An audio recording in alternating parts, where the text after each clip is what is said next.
غلام ہوتے تھے، کنیزیں، وہ تو گویا کہ آقاؤں کی ملکیت ہوتے تھے، ان کے رحم و کرم پر ان کے کوئی حقوق نہیں تھے، جب چاہیں قتل کر دیں، جب چاہیں ان کو جس طریقے سے چاہیں ایذا پہنچائیں۔ تو یہ جو کچھ ہو رہا تھا، جیسے حضرت سمیہ شہید کر دی گئی رضی اللہ تعالی عنہا، ابو جہل نے کیا، شدید ترین پرسیکیوشن کے بعد ان کے شوہر حضرت یاسر رضی اللہ تعالی عنہ شہید کر دیے گئے، شدید ترین پرسیکیوشن کے بعد، تو ایک حالت خوف طاری تھی، تم پر خوف یہ طاری تھا، تخافون ان یتخطفکم الناس، کہ لوگ تمہیں اچک کر لے جائیں گے، جو بھی چاہیں گے۔ یہاں تک کہ آپ کو معلوم ہے کہ جب سن 10 نبوی میں، ہجرت سے 2-2.5 سال پہلے، جب حضور مکے سے مایوس ہو کر طائف گئے، اور طائف سے چونکہ وہاں تو بجائے اس کے کہ لوگ آپ کی دعوت کو قبول کرتے، جو تینوں بڑے بڑے سردار تھے ان سے ملاقات کی آپ نے، لیکن تینوں نے اس قدر تلخ باتیں کہی ہیں، زہر میں بجھی ہوئی باتیں کہی ہیں کہ حضور صلی اللہ علیہ وسلم نے آج دل شکستہ ہو کر وہاں سے واپسی کا سفر اختیار کرنے لگے، تو پھر انہوں نے گنڈوں کو اشارہ کر دیا ذرا ان کی خبر لو، اور پھر پتھراؤ ہوا شدید، آپ کا جسم اطہر جو ہے لہو لہان ہوا۔ ان حالات کے اندر جب مکے واپس آئے ہیں تو مکے میں اب داخل نہیں ہو سکتے تھے، اس لیے کہ پروٹیکشن جو تھی ابو طالب کا انتقال ہو چکا، بنو ہاشم کے وہ سردار تھے، چاہے خود ایمان نہیں لائے لیکن حضور کو پروٹیکشن حاصل تھی، ان کی وجہ سے بنو ہاشم سب کے ساتھ جو حضور کی پشت پر تھے۔ اب ان کا انتقال ہو چکا، اب بنو ہاشم کا سردار ابو لہب ہے، ابو لہب تو خود خون کا پیاسا ہے محمد رسول اللہ کا، لہذا آپ کو معلوم ہے کہ آپ نے مکے کے ایک شخص کو پیغام بھیجا، کوئی بڑا سردار تھا صاحب حیثیت، اگر تم مجھے اپنی امان میں لے لو تو میں آ جاؤں۔ اس نے معذرت کر دی کہ نہیں جی، پھر بھیجا حضرت زید بن حارثہ کو رضی اللہ تعالی، اچھا ذرا فلاں شخص کے پاس جاؤ، وہ بڑا شریف آدمی ہے، شاید وہ مجھے امان دے دے تو میں مکے میں آ جاؤں۔ آپ باہر ہیں، مکے کے باہر آپ نے اپنا ڈیرا لگایا ہوا، داخل نہیں ہو رہے، اس کا بھی جواب آ گیا نفی میں۔ پھر تیسرا شخص ہے مطعم بن عدی، اس کے پاس جب بھیجا اس نے کہا ٹھیک ہے آپ کو میں امان دیتا ہوں، آپ مکے میں آ جائیں، آپ میری امان میں۔ حضور نے پھر بھیجا، نہیں کہو مجھے آ کر لے کر جاؤ، اس لیے کہ کیا پتا مکے میں داخل ہوتے ہی تو مجھ پر حملہ کر دے، بعد میں وہ یہ پلی لے سکتا ہے کہ مجھے کیا پتا تھا کہ مطعم بن عدی نے امان دے رکھی ہے محمد کو صلی اللہ علیہ وسلم۔ تو وہ شریف النفس انسان اگرچہ مرا ہے وہ شرک پر اور کفر پر، جیسے ابو طالب انتقال کر گئے وہ ایمان نہیں لائے، لیکن ہمارے محسن ہیں، محمد رسول اللہ کے محسن ہیں صلی اللہ علیہ وسلم، تو ہم بھی ان کا جو بار احسان ہے اپنے کندھوں پر محسوس کرتے ہیں۔ 10 برس تک پروٹیکشن جو دی ہے محمد رسول اللہ کو مکے میں، وہ ابو طالب نے دی ہے، دنیاوی اعتبار سے، اگرچہ حقیقی پروٹیکشن تو اللہ کی ہے، لیکن جو دنیا میں وسائل کا معاملہ ہوتا ہے، مادی اسباب و وسائل کا، تو اللہ نے ان کو ذریعہ بنایا۔ اسی طرح یہ مطعم بن عدی ہے کہ انہوں نے امان دی ہے، اپنے 6 بیٹوں کو ہتھیار سجا کر باہر آئے ہیں اور لے کر گئے ہیں پھر حضور کو، اور اعلان کرتے ہوئے لوگوں سن لو آج سے محمد میری امان میں۔ تب یہ آپ نے 2.5-3 برس اور گزارے ہیں مکے کے اندر، نوٹ کیجئے اس بات کو۔ تو حالات اس درجے مخدوش ہیں کہ حضور کی جان وہاں محفوظ نہیں تھی، وہی بات ہے جو یہاں کہی جا رہی ہے۔ اور یہ بھی میں آپ کو بتا دوں کہ پھر اس مطعم بن عدی کا اتنا احسان حضور نے مانا ہے کہ غزوہ بدر میں جب 70 اسیر قریش کے حضور کے قبضے میں تھے، قیدی، پرزنرز آف وار، تو حضور نے صد فرمایا کہ اگر آج مطعم زندہ ہوتا اور وہ سفارش کرتا تو میں یہ 70 کے 70 قیدی بغیر کسی فدیے کے چھوڑ دیتا، لیکن مطعم کا انتقال ہو چکا تھا، وہ اپنے اسی کفر اور شرک پر مر چکا تھا۔ لیکن جیسا کہ میں نے عرض کیا کہ ہم پر احسان ہے، اسی طریقے سے حضور نے کتنا بڑا احسان مانا کہ غزوہ بدر کے 70 کے 70 اسیروں کو میں چھوڑ دیتا اگر آج مطعم زندہ ہوتا، اور سفارش کرتا کہ چھوڑ دو۔ تو یہ جو کیفیت تھی مکے میں، وَاذْكُرُوا إِذْ أَنْتُمْ قَلِيلٌ مُسْتَضْعَفُونَ فِي الْأَرْضِ تَخَافُونَ أَنْ يَتَخَطَّفَكُمُ النَّاسُ۔ اب یہ دیکھیں 3 الفاظ آئے ہیں، قلیل تمہاری تعداد کم تھی، مستضعفون فی الارض زمین حرم میں تمہیں دبا لیا گیا تھا، لوگ تم پر غالب تھے، تم دبے ہوئے تھے، تخافون یتخطفکم الناس تمہیں اندیشہ تھا کہ لوگ تمہیں اچک لے جائیں گے۔ اب 3 ہی الفاظ آ رہے، فآواکم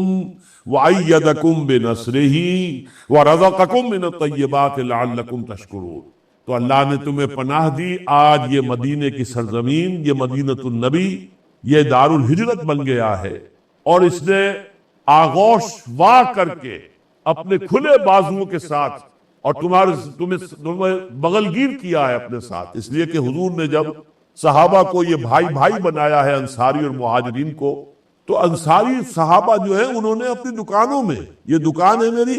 لو میں بیچ میں دیوار کھڑی کر دیتا ہوں، آدھی تمہاری آدھی میری، یہ میرا گھر ہے، محمد نے تمہیں میرا بھائی قرار دیا ہے صلی اللہ علیہ وسلم، لو میں بیچ میں دیوار کھڑا کر دیتا ہوں، آدھا گھر تمہارا آدھا میرا۔ یہاں تک کہ ایک صحابی، ان کی 2 بیویاں تھیں، انصاری صحابی، اپنے مہاجر بھائی کو لے گئے گھر میں،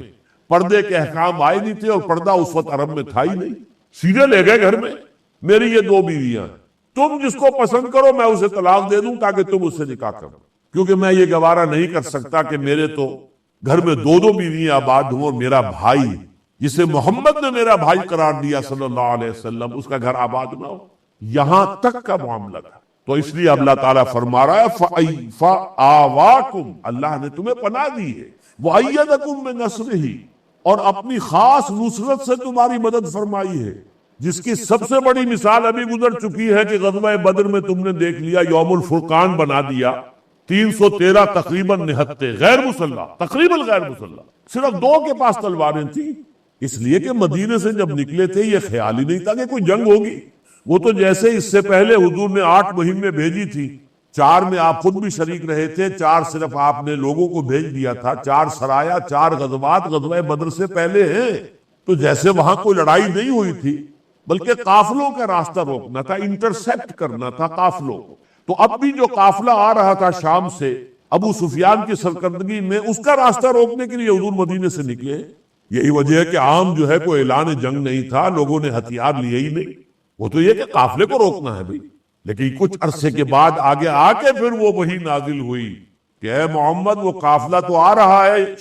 شمال سے، لیکن جنوب سے ایک لشکر بھی چل پڑا ہے، اور ان میں سے دونوں میں سے ایک پر ہمارا وعدہ ہے تمہیں ضرور فتح حاصل ہو جائے گی۔ اب یہ جب وعدہ ہے، یہ سورہ انفال کے اندر ہی موجود ہے، یہ اس سے پہلے کی آیات میں، پھر حضور نے جو ہے مشاورت منعقد کی، میں اس تفصیل میں اس وقت نہیں جا سکتا، وہ موضوع نہیں ہے، لیکن میں عرض یہ کر رہا ہوں 69 لوگ تھے، 313، اور وہاں پوری تیاری کر کے 1000 کا لشکر، 900 اونٹ لے کر، 100 گھوڑوں کا رسالہ، یہاں 313 میں سے صرف 2 کے پاس گھوڑے تھے، 2 گھوڑوں پر مشتمل رسالہ، کیولری جو ہے وہ 2 گھوڑوں پر مشتمل، ادھر 100 گھوڑوں کی کیولری ہے، ادھر 1000 ہے، ادھر 313 ہے، ادھر پوری طرح مسلح ہے کیل کاٹے سے، یہاں بالکل غیر مسلح ہے، کوئی صرف لاٹھی لیے چلا آ رہا ہے، کسی کے پاس صرف برچھا ہے، تلواریں 2 کے پاس ہے، یہ حال، لیکن اللہ نے فتح عطا فرمائی، فتح عظیم، ایسی فتح جسے یوم الفرقان کہہ دیا گیا۔ تو ایدکم بنصرہ، اپنی خصوصی نصرت سے تمہاری مدد کی ہے، ورزقکم من الطیبات، اور مدینے میں آ کر، یہ مدینہ تو نخلستانوں کا شہر ہے، یہاں تو زراعت ہوتی ہے، یہاں باغات ہیں، یہاں پھل ہیں، یہاں کھجور کے درخت ہیں، یہاں انگوروں کے باغات ہیں، تمہیں یہاں اللہ نے جب جگہ دی ہے تو تمہیں پاکیزہ رزق عطا فرمایا ہے، لعلکم تشکرون، تاکہ تم شکر کر سکو۔ یہ تو ہو گیا خاص جو ہے تعویل خاص کا معاملہ، کہ اس آیت کے مخاطب کون تھے اس وقت؟ مہاجرین مکہ، جو مکے میں جب تک تھے سخت حالات میں تھے، ستائے جا رہے تھے، تکلیفیں پہنچائی جا رہی تھی، ہر وقت جان کا اندیشہ تھا، دبے ہوئے تھے، کمزور تھے، لیکن اب اللہ تعالیٰ نے انہیں یہاں پناہ دی، جگہ دی، یہاں پر ان کے لیے رزق کے جو ہے دروازے کھول دیے، نصرت کے لیے انصار مدینہ کو جو ہے سربکف ان کے ساتھ کھڑا کر دیا، تو یہ ان کے اوپر خصوصی احسان تھے جو اللہ کے ہوئے۔ لیکن اب نوٹ کیجئے، میں اسی آیت میں تعویل عام کے اعتبار سے پاکستان کی تحریک کی پوری سرگزشت دیکھتا ہوں۔ دیکھیے تحریک پاکستان کیوں اٹھی؟ ہم اقلیت میں تھے ہندوستان میں، انتم قلیل، ہم اقلیت میں تھے، ہندو اکثریت میں تھا، زمانہ اب وہ آ گیا تھا، اب وہ تلوار سے معاملات طے نہیں ہوتے، ووٹ سے ہوتے، تلوار سے معاملے طے ہوتے تو اب بھی وہ اقلیت بھاری رہتی ہندو اکثریت پر، لیکن جب 1 مین 1 ووٹ کا معاملہ آ گیا تو اکثریت غالب ہے ہی ہے، اب تو ظاہر بات ہے اقلیت کی تو کوئی حیثیت ہی نہیں۔ اس وقت بھی ہم دبے ہوئے تھے، تجارت پر ان کا قبضہ تھا، سرکاری ملازمتوں میں وہ ہم سے بہت آگے نکل چکے تھے، اس لیے کہ انہوں نے تو فوری طور پر انگریزی پڑھنی شروع کر دی تھی۔ ہمارے ہاں تو جو ہمارا سب سے زیادہ مخلص علماء کا طبقہ تھا، انہوں نے تو کہا تھا کہ انگریزی پڑھیں گے نہیں، نہ انگریزی تہذیب اختیار کریں گے، نہ میز کرسی پر بیٹھ کے کھانا کھائیں گے، نہ چمچ استعمال کریں گے، کانٹا تو بہت دور کی بات ہے، چھری کانٹا، چمچ بھی استعمال نہیں کریں گے۔ گویا کہ پورا بائیکاٹ مغرب کا، مغربی تہذیب کا، مغربی علوم کا، مغربی زبان کا، مغربی سائنسز کا۔ لہذا ہندو آگے نکل گیا۔ اسی لیے تو سر سید خان نے پھر بعد میں واویلا مچایا ہے مرحوم نے کہ یہ اگر روش جاری رہی تو تم تو صرف ماشکی رہ جاؤ گے یا قصائی رہ جاؤ گے، یا تمہارے پاس کاروبار صرف چمڑوں کا رہ جائے گا کہ جو ہندو نہیں کرتا۔ اب تو کرتے ہیں ڈٹ کر، وہ چمڑوں کا کاروبار بھی کرتے ہیں، لیکن پہلے نہیں کرتے تھے۔ بس یہ چیزیں رہ جائیں گی تمہارے پاس، کچھ نہیں رہے گا، تو انگریزی پڑھو، آگے آؤ۔ بہرحال اس کے باوجود جو ہم سے وہ آگے نکل گئے تھے، پھر انگریز انہیں شہ دے رہا تھا۔ اس کی وجہ خاص تھی، کیونکہ انگریز نے حکومت چھینی ہندوستان میں مسلمان سے، اکثر و بیشتر جگہوں پر۔ پنجاب میں سکھوں سے چھینی ہے آ کر، لیکن سندھ میں تو مسلمانوں سے چھینی ہے۔ تالپور فیملی تھی یہاں پر، اس کی حکومت تھی۔ باقی بھی ہندوستان کے اکثر علاقوں میں مسلمانوں سے حکومت چھینی ہے۔ تو جو قوم حکومت کے تختے سے گرا کر، تخت حکومت سے گرا کر نیچے اتار دی گئی ہے، اس میں تو ظاہر بات ہے بغاوت کے آثار ہوں گے، انہیں تو اپنی حکومت یاد آئے گی۔ ہندو کا معاملہ اور تھا، ہندو تو پہلے بھی غلام تھا، پہلے مسلمانوں کو غلام تھا، اب عیسائیوں کا ہو گیا، فرق کیا پڑا؟ چینج آف ماسٹرز کا معاملہ ہے نا، پہلے بھی کوئی حاکم تو نہیں تھا، محکوم تھا۔ لہذا اس کے لیے کوئی ایسا بڑا حادثہ نہیں تھا، یہ صرف یہ کہ حاکم بدل گئے اور مسلمان حاکم سے محکوم بنا دیے گئے۔ لہذا ان میں بغاوت کے جراثیم تھے۔ اسباب بغاوت ہند، سر سید احمد خان کی کتاب ذرا نوٹ کیجئے کہ اس لیے کیوں لکھی انہوں نے۔ بہرحال اس کا نتیجہ کیا تھا کہ مسلمانوں میں خوف پیدا ہوا کہ اگر ہندوستان ایک وحدت، سیاسی وحدت کی حیثیت سے آزاد ہوا تو ہندو ہمیں دبا لیں گے۔ مستضعفین تو ہم پہلے ہی ہیں، مالی اعتبار سے بہت پیچھے ہیں، تعلیم کے اعتبار سے بہت پیچھے ہیں، بیداری ہمارے اندر بہت کم ہے، تنظیم ہمارے اندر کم ہے، سرمایہ ہمارے پاس کم ہے۔ ادھر ہندو ان تمام اعتبارات سے آگے نکل گیا، سرکاری ملازمتوں میں آگے نکل گیا، سرکار دربار میں رسائی اس کو زیادہ حاصل ہو گئی۔ پھر یہ کہ ان کی ہماری اب مقابلے میں 1 اور 4 کی نسبت ہے آبادی کی، تو نتیجہ کیا نکلے گا؟ تخافون ان یتخطفکم الناس، تمہیں اندیشہ تھا کہ لوگ تمہیں اچک لے جائیں گے، ہمارے مذہب کو بھی بدلیں گے۔ شدی کی اور سنگٹن کی تحریک شروع ہو چکی تھی، آپ کے علم میں ہے، جس کے جواب میں پھر یہ تبلیغی جماعت کا کام مولانا الیاس رحمۃ اللہ علیہ نے شروع فرمایا۔ بڑے زوردار انداز کے اندر شدی کی آندھی چلی تھی، ہندی اور اردو کے خلاف جو ہے کس قدر بڑا محاذ بن گیا تھا۔ مالی اعتبار سے تو وہ ہمیں ایکسپلائٹ پہلے ہی کر رہے تھے اور بھی کرتے، تو اس اعتبار سے یہ خوف تھا کہ جس کی وجہ سے مسلمانان ہند، اور ظاہر بات ہے یہ خوف زیادہ کہاں تھا، یہ نوٹ کیجئے، پنجاب میں تو یہ خوف اتنا نہیں تھا۔ پٹھانوں کو ہندوؤں سے کیا خوف تھا صوبہ سرحد میں، وہاں تو 99% مسلمان ہے، زیادہ زیادہ 1% کوئی ہندو سکھ ہوگا وہاں پر، انہیں کوئی خوف نہیں تھا۔ سندھ میں چونکہ ہندوؤں کی تعداد کافی تھی اور وہ بہت زیادہ منظم تھے، کاروبار پر پورا ان کا ہول تھا، یہی وجہ ہے کہ خود جی ایم سید صاحب نے 3 سال پہلے قیام پاکستان سے 3 سال پہلے اپیل کی تھی کہ ہندوستان میں جو مائنورٹی پروونسز کے مسلمان ہیں، جو وہاں کچھ تجارت وغیرہ بھی کرتے ہیں، جانتے ہیں، وہ یہاں آئیں سندھ میں، تاکہ ہمیں یہ ہندوؤں کی ہیجمنی جو ہے اس سے ہمیں نجات دلا۔ تو یہاں کے حالات تو تھے لیکن پنجاب میں تو نہیں تھا۔ اسی طریقے سے اصل خطرہ اگر کہیں تھا تو مائنورٹی پروونسز میں تھا۔ یہی وجہ ہے کہ تحریک پاکستان کی اصل قیادت اور اصل قوت جو ہے وہ مائنورٹی پروونسز سے تھی۔ ساری قیادت جو ہے، بامبے سے قائد اعظم ہے، یو پی سے لیاقت علی خان ہے، نواز اسماعیل خان ہے، خلیق الزمان ہے چودھری صاحب، اور لوگ جو بھی چلے آ رہے ہیں، آئی چندری گڑھ ہے، کہاں کے یہ لوگ؟ یہ سب کے سب لوگ جو ہے وہ در حقیقت وہ مائنورٹی پروونسز تھے۔ یہ ہے تحریک پاکستان کا پس منظر کہ ہم نے کہا کہ نہیں صاحب ہمیں علیحدہ ملک دے دو، ہم ہندوؤں کے ساتھ نہیں رہ سکتے، ہماری تہذیب جدا، ہمارا تمدن جدا، ہمارے قوانین جدا، ہماری رسومات جدا، ہمارے عقائد جدا، ہمارا دین جدا، ہر شے جدا ہے، ہم ان کے ساتھ ایک قوم نہیں، ہمیں ایک علیحدہ وطن دے دو تاکہ ہم اپنے نظریات کے مطابق، اپنی روایات کے مطابق، اپنے شعار کے مطابق اپنا ایک نظام بنائیں۔ یہ ہے تحریک پاکستان کا خلاصہ، لہذا اس کو منطبق کیجئے اس پر۔ فرمایا وَاذْكُرُوا إِذْ أَنْتُمْ قَلِيلٌ مُسْتَضْعَفُونَ فِي الْأَرْضِ، اس لیے کہ قرآن مجید میں سورہ انبیاء میں آیت آئی ہے، آیت نمبر 10، لَقَدْ أَنزَلْنَا إِلَيْكُمْ كِتَابًا فِيهِ ذِكْرُكُمْ، اے لوگوں ہم نے تمہاری طرف ایک کتاب نازل کر دی ہے جس میں تمہارا ذکر موجود ہے۔ اب اس کا اگرچہ ایک ترجمہ یہ بھی ہوتا ہے کہ ذکر لکم، تمہارے لیے ذکر ہے، نصیحت ہے، یاد دہانی ہے،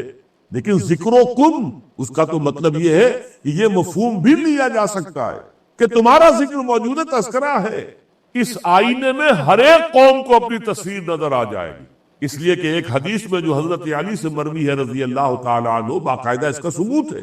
حضرت علی فرماتے ہیں کہ حضور نے ایک مرتبہ ارشاد فرمایا، انہا ستکون فتنۃ، ان قریب ایک بہت بڑا فتنہ رونما ہوگا۔ فقلت،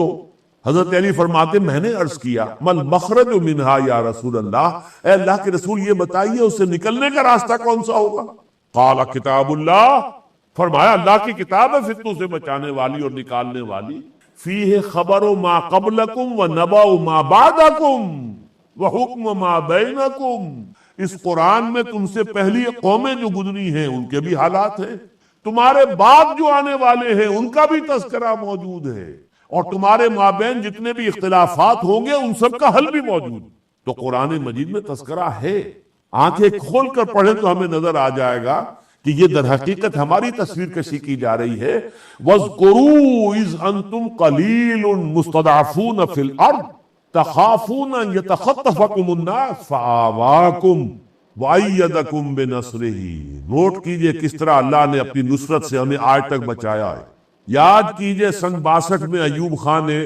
چاندی کی تشتری میں رکھ کر پاکستان کو دوبارہ پیش کر دیا تھا ہندوستان کی خدمت میں۔ جوائنٹ ڈیفنس، جوائنٹ ڈیفنس کا مطلب کیا تھا؟ کامن بجٹنگ،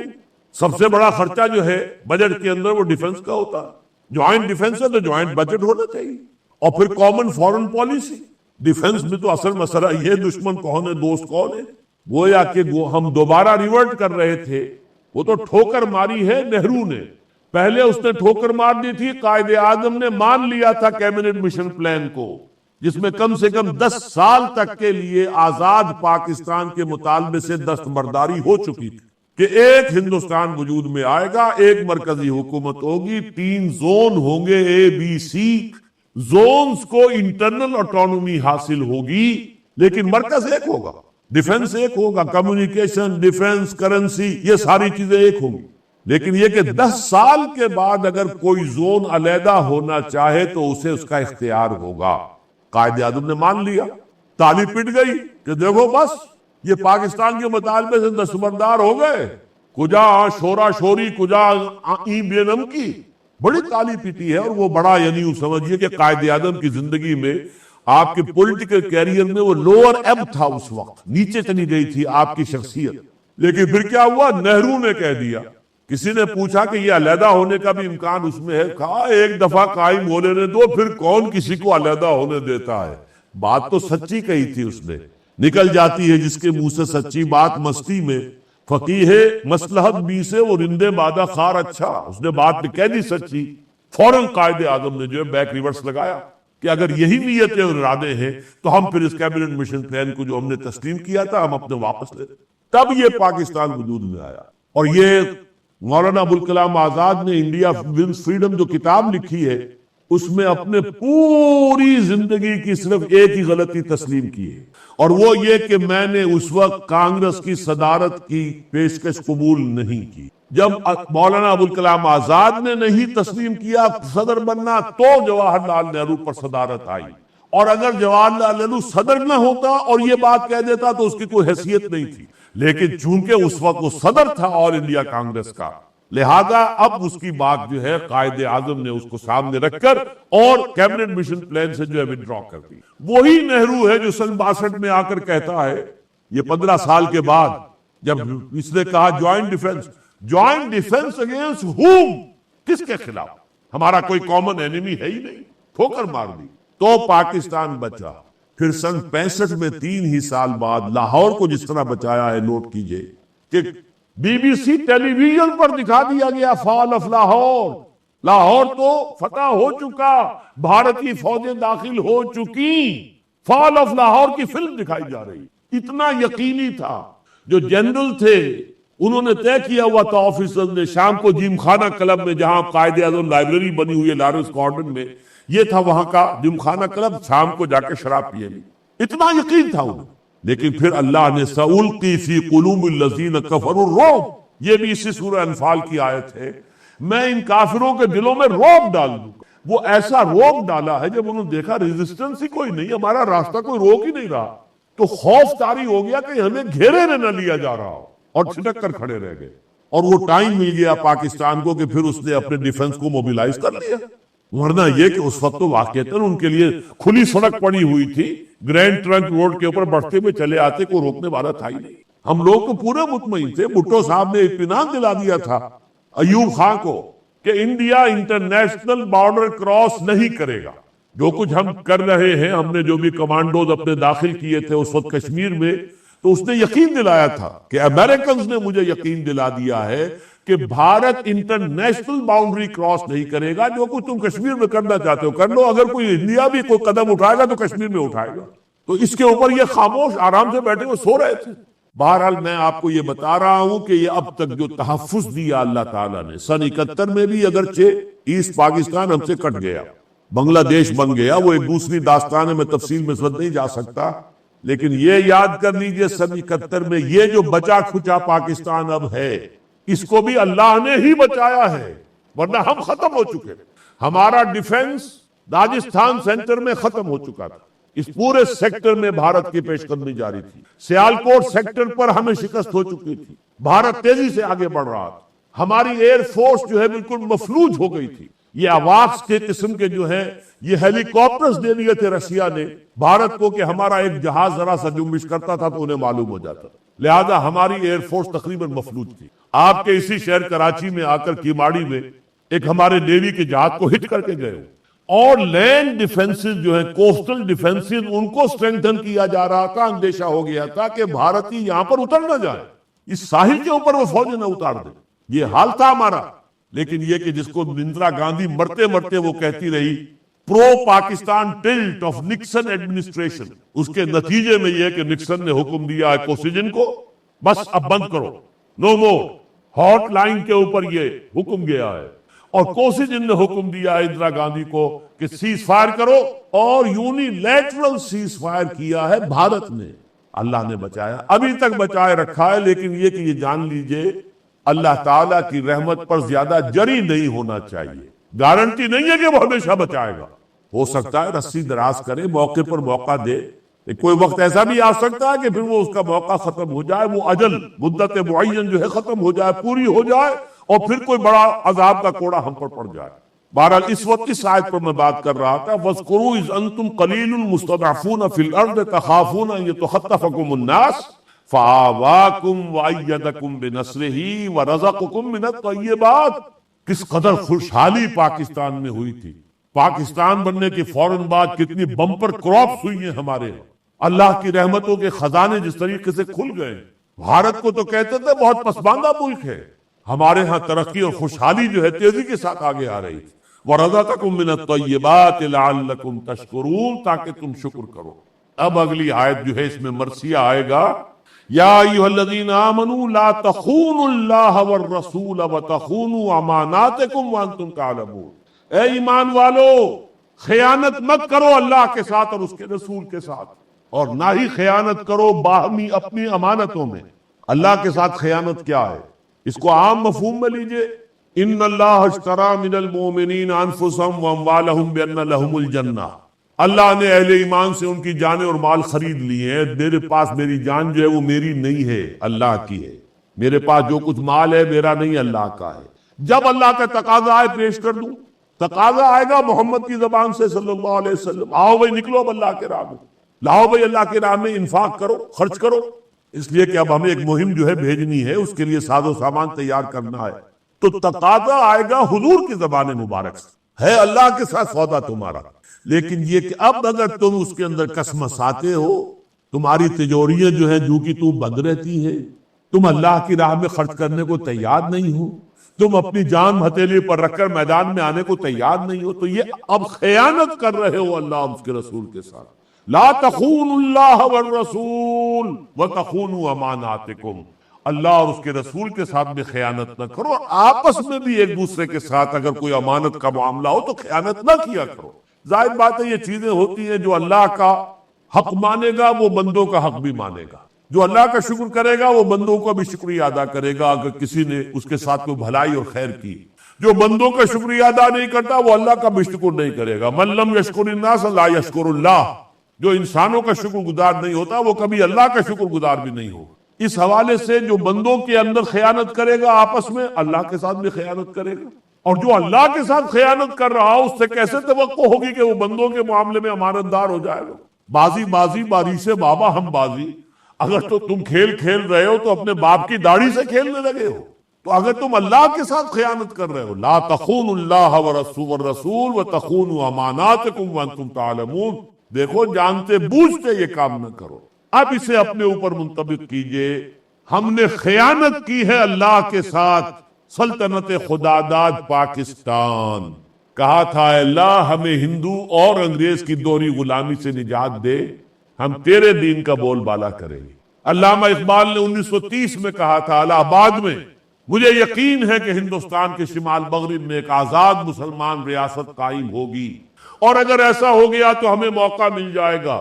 کہ اسلام کے چہرے پر جو بدنما داغ اور دھبے دور ملوکیت میں، بنو امیہ بنو عباس، ان کے دور ملوکیت میں جو دھبے پڑ گئے تھے انہیں ہٹا کر اصل اسلام کی تصویر دنیا کے سامنے پیش کریں، یعنی خلافت راشدہ کا نظام قائم کریں۔ دور بنو امیہ، دور بنو عباس سے پہلے کون سا نظام تھا؟ وہ تو نظام خلافت راشدہ کا تھا، ابو بکر اور عمر اور عثمان اور علی رضی اللہ تعالی عنہم اجمعین کا۔ یہ کہا اقبال نے، پھر قائد اعظم نے کس درجے 10 برس 1937 سے لے کر 47 تک جو تقریریں کی، ہمارا دستور پاکستان اسلام قرآن ہے۔ پوچھا گیا آپ کا دستور آپ نے بنایا پاکستان کا؟ ہمارا دستور 1400 برس پہلے سے طے ہے، اور ہم پاکستان اس لیے چاہتے ہیں کہ عہد حاضر میں اسلام کے اصول حریت و اخوت و مساوات کا ایک عملی نمونہ دنیا کے سامنے پیش کرے۔ وہ کہاں ہے نمونہ؟ وہی سود، وہی بینکنگ، وہی جاگیرداری۔ ہم سے تو ہندو بہتر ہے، جاگیرداری کی تو کمر پہلے دن توڑ دی تھی انہوں نے۔ ٹھیک ہے بینکنگ اور سود مہاجنی تو ان کا نظام پہلے سے تھا، لیکن کم سے کم جاگیرداری زمینداری کی جو ہے لعنت اس کو تو ختم کر دیا تھا۔ ہمارے ہاں تو وہ پیر تسمہ پا بھی سوار ہے۔ ساری جو ہماری سیاست کی انسٹیبلٹی ہے اس کی وجہ یہ جاگیرداری نظام ہے، اور جب تک اس کے اندر سے یہ ختم نہیں ہوگا یہاں کبھی بھی استحکام سیاست میں پیدا نہیں ہو سکتا۔ یہ تو جاگیرداروں کی میوزیکل چیئرز گیم ہے، کھیل ہے، ان کا ایک شغل ہے، انہیں اور تو کوئی کام نہیں۔ ان کے تو بیچارہ کسان اور ہاری جو ہے محنت کرتا ہے اور اس کا جو ہے بیٹھ کر عیش کرتے ہیں، انہیں کوئی کام کرنے کا ہے نہیں، تو کھیل کھیلتے ہیں۔ جیسے انگریز لارڈ جو تھے انہوں نے یہ کرکٹ کا گیم ایجاد کیا تھا، بیٹھے رہے دیکھتے رہے، انہیں کام تو کوئی کرنا نہیں تھا۔ ان کے لیے تو ہندوستان جو سونے کی چڑیا تھی، یہاں سے دولت جو ہے کھچی ہوئی چلی آ رہی تھی، عیش کر رہے تھے، لہذا انہیں تو اب ایسے گیم چاہیے تھے، وقت گزاری کا مشغلہ چاہیے، اور یہ کرکٹ جو ہے در حقیقت اس اعتبار سے وقت گزاری کا ایک مشغلہ ہے۔ تو اسی طریقے سے ان کے لیے در حقیقت سیاست جو ہے وہ کھیل ہے، میوزیکل چیئرز گیم۔ بہرحال وہی نظام جوں کا توں، یہاں تک کہ آج تک 52.5 برس ہو گئے پاکستان کو بنے ہوئے، آزاد قبائل جوں کہ توں جیسے علیحدہ سٹیٹس تھا ویسا ہی ہے۔ تو وہ آزاد قبائل ہیں تو ہم کون ہیں پھر؟ ہم تو محکوم ہیں۔ اگر وہ آزاد ہیں تو رفع الاشیاء بازدادہا، آزاد تو وہ ہوئے، تو باقی پاکستان وہ تو آزاد نہ ہوا۔ یہ جو ایک ڈائیکوٹمی ہے چلی آ رہی، پورا کا پورا نظام۔ میں نے تو ایک دفعہ کہا تھا کہ آپ انگریزوں کو دعوت دے کر بلا سکتے ہیں کہ آئیے دیکھ لیجئے، مجال نہیں کہ ہم نے آپ کے چھوڑے ہوئے نظام کے اندر سرے منہ کوئی فرق کیا ہو۔ دیکھ لو آ کے فرق اگر کیا ہے تو یہ کیا ہے، بے حیائی بڑھائی ہے، بے پردگی بڑھائی ہے، فحاشی بڑھائی ہے، اس کو بڑھا دیا۔ یہ پہلے کے مقابلے میں 100 گنا 1000 گنا ہے۔ برقع نام کی شے نہیں رہی اب کہیں۔ کراچی میں کہیں آپ کو برقع نظر آتا ہے؟ شاس، اس لیے کہ میرے سامنے تو ایک مرتبہ آ کر 2 نوجوان مراد آباد کے آئے تھے۔ ہمارا جو دفتر ہے، یہ جو مرکز ہے ہمارا شہر کے اندر دفتر ہوتا تھا بنس روڈ پر، تو مراد آباد کے 2 نوجوان آئے مجھ سے ملنے کے لیے، کم سے کم کوئی 10-12 سال پرانی بات ہے۔ دھاڑے مار مار کر رو رہے، ہم پہلی دفعہ پاکستان آئے ہیں، ہماری پھوپھی کی بیٹی کی شادی تھی، اور اس شادی میں ہم نے دیکھا ہے کہ پانی کی طرح پیسہ بہا ہے، جبکہ ہماری وہ پھوپھا جو ہیں وہ کوئی زیادہ دولت مند آدمی بھی نظر نہیں آتے۔ ہمارا حال یہ ہے کہ ہماری چونکہ وہاں ہندی ہو گئی ہے، ہمیں اپنے بچوں کو قرآن مجید پڑھانے کے لیے مکتب کھولنے کے لیے پیسے نہیں ہیں ہمارے پاس، اور یہاں پیسے جو ہے پانی کی طرح لٹائے جا رہے ہیں شادیوں کے اوپر۔ دوسرے انہوں نے کہا پردے نام کی تو کوئی شے ہم نے یہاں دیکھی نہیں، اور یہ 15 سال پہلے کی بات آپ سے کہہ رہا ہوں، آج کی نہیں۔ تو بڑھایا ہم نے اگر ہے تو اس کو بڑھایا، باقی تو جو کا تو وہی نظام قائم۔ صوبے جو انگریز بنا گیا، معلوم ہوتا ہے کہ شاید یہ لوح محفوظ میں اسی طریقے سے صوبے بنے ہوئے ہیں، اور لوح محفوظ سے اتر کر ہمارے پاکستان کی سرزمین کے اوپر یہ لکیریں کھینچی۔ معاذ اللہ، نئے ضلع بن جائیں گے، نئی کمیشنری، نئے صوبے کی بات کر کے دیکھیے،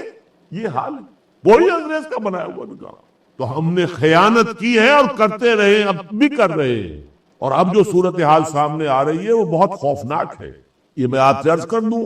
اب جو سیلاب آخری آ رہا ہے، دجالی فتنہ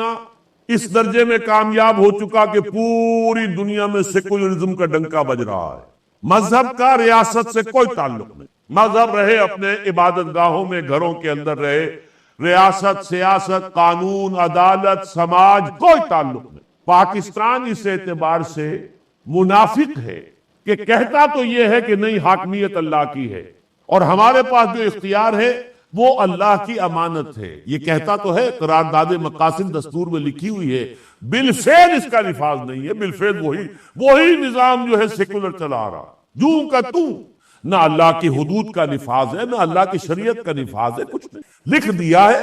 دفعہ 227 میں لکھ دی ہے، no legislation can be done repugnant to the Quran and the Sunnah, بس لکھا ہوا ہے، اس کی کوئی آپریٹو حیثیت نہیں ہے۔ اس کی بنا پر آپ جا کر کسی کورٹ کے اندر چیلنج نہیں کر سکتے کہ صاحب یہاں تو لکھا ہے کتاب و سنت کے منافی قانون نہیں ہو سکتا، یہ تو منافی ہے اور چل رہا ہے، نہیں، جسٹیسیبل نہیں ہے وہ، اس کی بنا پر آپ کسی کورٹ کا کنڈا نہیں کھٹکھٹا سکتے، لکھا ہوا ہے 227 دفعہ۔ بہرحال دنیا میں سیکولرزم کا ڈنکا بج رہا ہے، پوری دنیا میں سود اور جوئے پر مبنی سرمایہ دارانہ نظام کا سکہ چل رہا ہے، وہ ہمارے یہاں بھی ہے، پوری دنیا میں۔ اب آخری حملہ جو ہو رہا ہے دجالی تہذیب کا،